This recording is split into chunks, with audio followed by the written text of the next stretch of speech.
President Joe Biden's proposal for a 3-month federal gas tax holiday and his call for similar state gas tax holidays have gained little traction. But that doesn't mean inflation-stretched consumers won't be seeing some tax relief soon.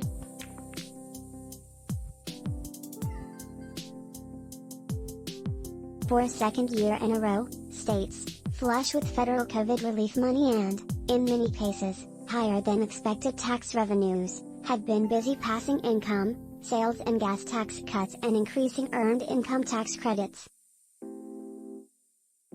In addition, 15 are sending out stimulus checks to some of their residents in 2022, up from 3 that sent checks in 2021. With all but a few states beginning their new fiscal years on July 1, the 2022 budget action is mostly over.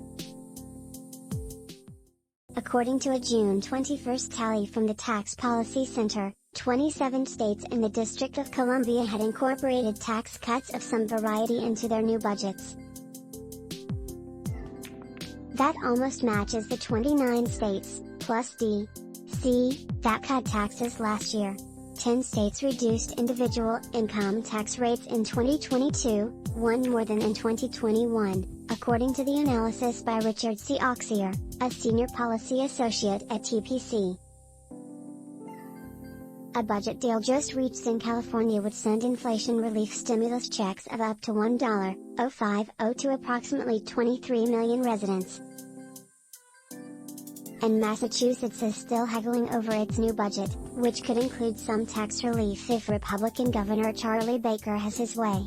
That means the number of states cutting taxes during 2022 could ultimately match the 2021 level.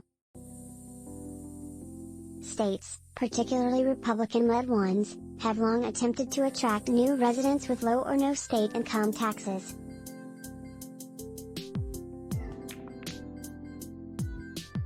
That competition has heated up as the rise of remote work has given high-earning individuals more freedom to move, observes Katherine Loughead, senior policy analyst at the Tax Foundation.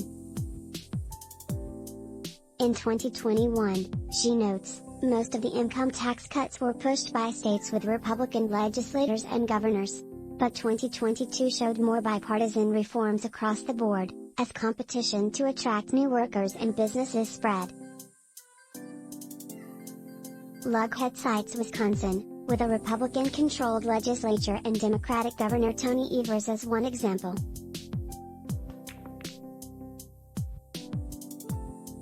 The Republicans passed the tax cut as part of the budget that they wrote, but then the governor has line-item veto power so he could have vetoed some of the tax cuts, but he chose not to, says Loughead. With states rightly worried that the revenue bonanza may not last, this year's tax cuts were a mix of temporary and permanent relief, with some cuts phasing in over time. Some changes were significant. For example, several Republican-controlled states are moving from graduated to flat state income tax rates.